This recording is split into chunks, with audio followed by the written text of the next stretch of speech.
Indonesia, negeri yang kaya akan sejarah dan budaya. Di setiap sudutnya, tersembunyi kisah-kisah masa lalu yang menunggu untuk diceritakan. Hari ini, kita akan menjelajahi 7 bangunan tertua di Indonesia yang masih ada hingga saat ini.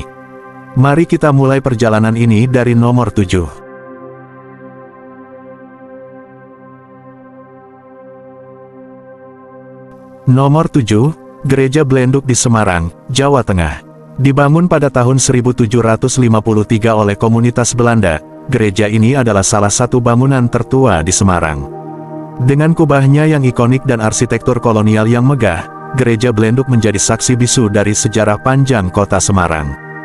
Gereja Blenduk, yang juga dikenal sebagai GPIB Immanuel Semarang, terletak di kawasan Kota Lama Semarang, tepatnya di Jalan Letjen Supraptono, 32. Gereja ini memiliki bentuk oktagonal yang unik dan kubah besar yang dilapisi perunggu, menjadikannya salah satu landmark paling menonjol di kota ini.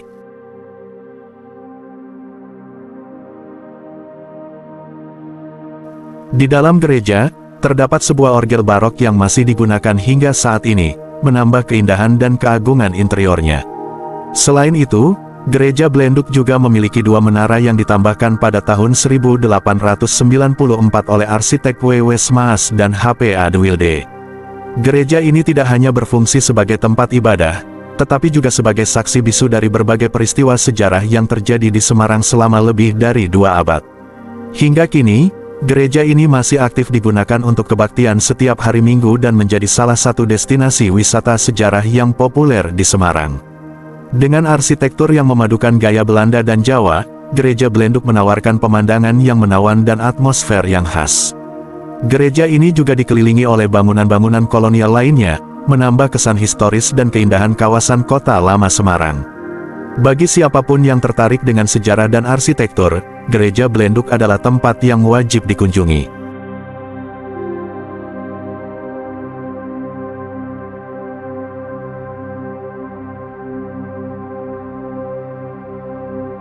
Nomor 6, Lawang Sewu di Semarang, Jawa Tengah.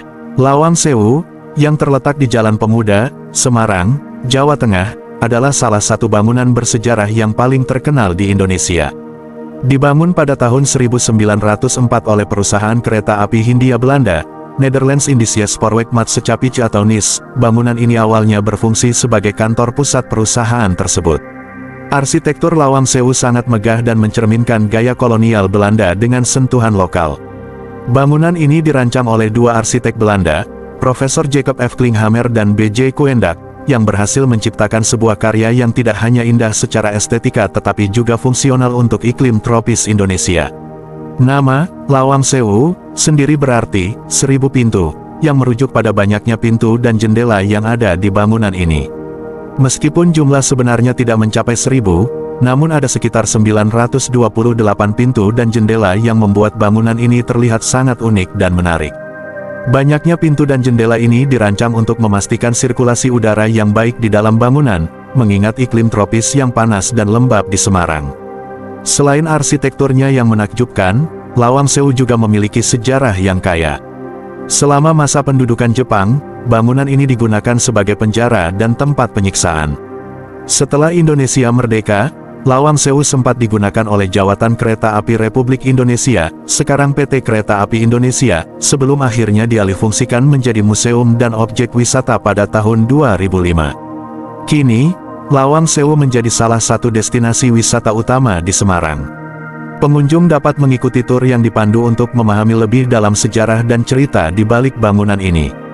Lawang Sewu juga sering dijadikan latar belakang untuk fotografi karena keindahan arsitekturnya yang klasik dan suasana yang penuh sejarah.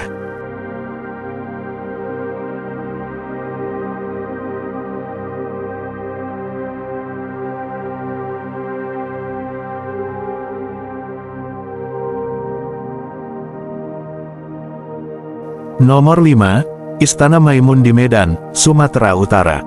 Dibangun pada tanggal 26 Agustus tahun 1888 oleh Sultan Delhi, Sultan Mamun al-Rashid Perkasa Alamsyah. Istana ini selesai pada tanggal 18 Mei tahun 1891.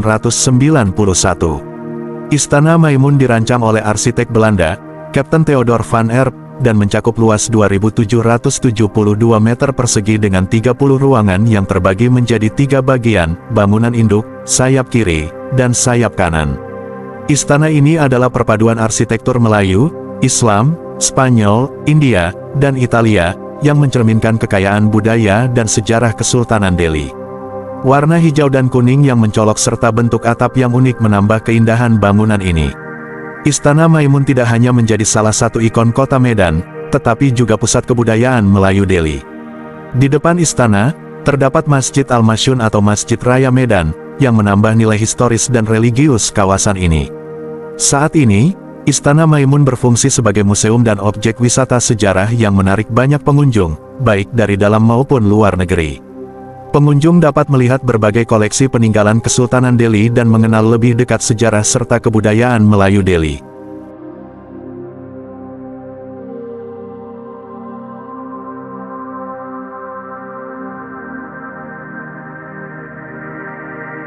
Nomor 4, Keraton Kasepuhan di Cirebon, Jawa Barat. Keraton Kasepuhan, yang terletak di kota Cirebon, Jawa Barat, adalah salah satu keraton tertua dan paling bersejarah di Indonesia. Dibangun pada abad ke-15, tepatnya pada tahun 1529 oleh Pangeran Mas Zainul Arifin, keraton ini awalnya dikenal dengan nama Keraton Pakungwati, diambil dari nama Ratu Dewi Pakungwati. Keraton ini berfungsi sebagai pusat pemerintahan dan kebudayaan Kesultanan Cirebon. Kesultanan Cirebon sendiri merupakan salah satu kerajaan Islam yang berpengaruh di pesisir utara Jawa.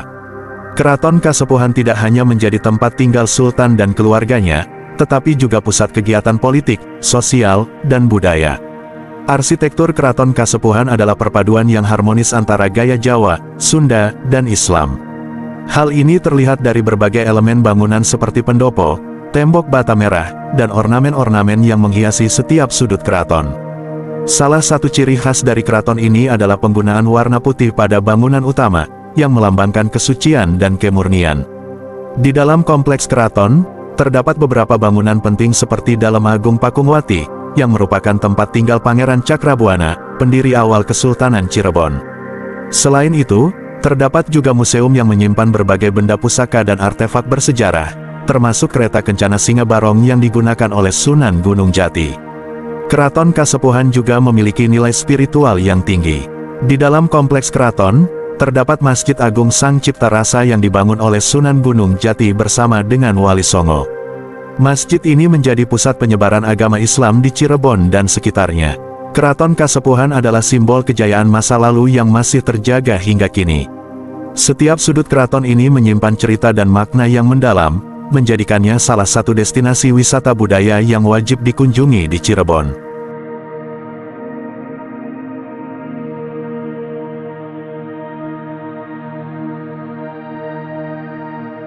Nomor 3, Benteng Fort Rotterdam di Makassar, Sulawesi Selatan. Benteng ini dibangun pada tahun 1545 oleh Raja Gowa ke-10, Iman Rigau Daeng Bonto Karaeng Lakiung, yang juga dikenal dengan gelar Karaeng Tuni Palangga Ulaweng. Awalnya, benteng ini berbentuk segi empat dengan bahan dasar tanah liat yang dibakar hingga kering. Pada tahun 1634, Sultan Alauddin mengganti konstruksi benteng dengan batu padas hitam yang didatangkan dari daerah Maros. Benteng ini mengalami kerusakan parah akibat serangan VOC yang dipimpin oleh Cornelis J. Spilman antara tahun-tahun 1655 sampai tahun 1669. Setelah kerajaan Gowa Talo menyerah dan menandatangani perjanjian Bongaya pada tahun 1667, benteng ini jatuh ke tangan Belanda. VOC kemudian membangun kembali benteng ini dengan gaya arsitektur Belanda dan mengubah namanya menjadi Benteng Fort Rotterdam, sesuai dengan nama kota kelahiran Spilman. Benteng Fort Rotterdam menjadi pusat kekuasaan kolonial Belanda di Sulawesi dan merupakan saksi bisu dari sejarah panjang Makassar serta perjuangan melawan penjajah. Benteng ini juga dikenal sebagai Benteng Ujung Pandang sebelum diambil alih oleh Belanda.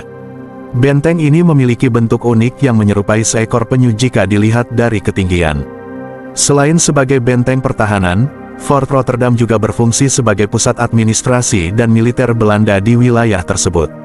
Hingga kini, benteng ini masih terpelihara dengan baik dan menjadi salah satu ikon wisata sejarah di Makassar.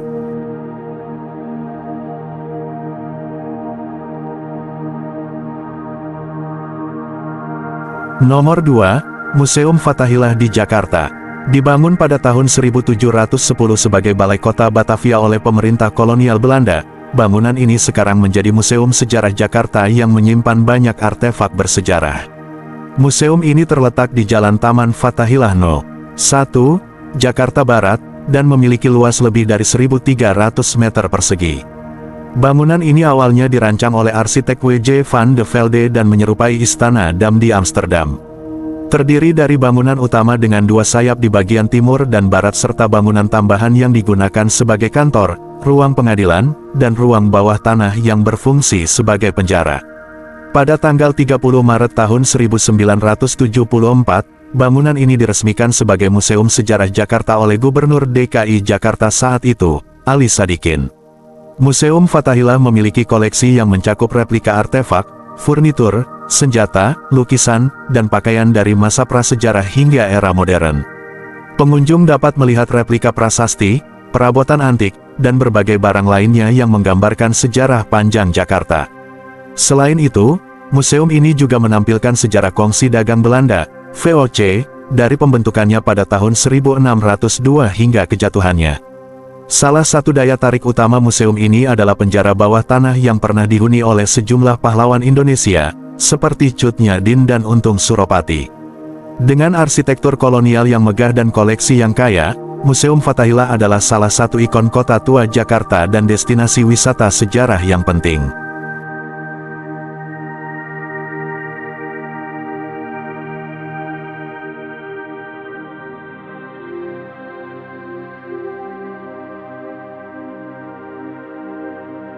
Dan akhirnya, nomor 1, Keraton Yogyakarta. Dibangun pada tahun 1755 oleh Sultan Hamengkubuwono I, keraton ini tidak hanya menjadi pusat kebudayaan dan pemerintahan Kesultanan Yogyakarta, tetapi juga menjadi simbol kekuatan dan kejayaan kerajaan tersebut. Keraton Yogyakarta terletak di pusat kota Yogyakarta dan mencakup area yang luas dengan berbagai bangunan penting di dalamnya.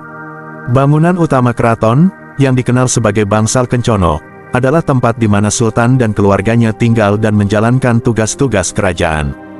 Bangunan ini dihiasi dengan ukiran-ukiran yang rumit dan penuh dengan simbolisme yang mencerminkan filosofi Jawa. Selain itu, keraton ini juga memiliki Taman Sari, yang dulunya merupakan taman kerajaan dan tempat rekreasi bagi keluarga kerajaan. Taman ini memiliki kolam-kolam yang indah, pavilion, dan lorong-lorong bawah tanah yang misterius. Keraton Yogyakarta juga menjadi pusat kegiatan budaya, dengan berbagai upacara adat dan pertunjukan seni yang sering diadakan di sini. Gamelan, tari tradisional, dan wayang kulit adalah beberapa contoh seni yang masih dilestarikan dan dipertunjukkan di keraton ini. Dengan arsitektur yang megah dan penuh simbolisme, Keraton Yogyakarta adalah jantung dari kebudayaan Jawa. Setiap sudut keraton ini menyimpan cerita dan makna yang mendalam, menjadikannya tempat yang sangat penting dalam sejarah dan budaya Indonesia. Setiap bangunan tua ini adalah saksi bisu dari perjalanan panjang sejarah Indonesia. Mereka bukan hanya bangunan, tetapi juga penjaga warisan budaya yang tak ternilai.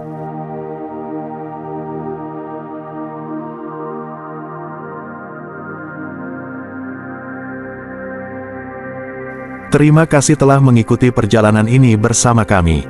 Jangan lupa untuk like, share, dan subscribe untuk lebih banyak cerita menarik dari Cakrif.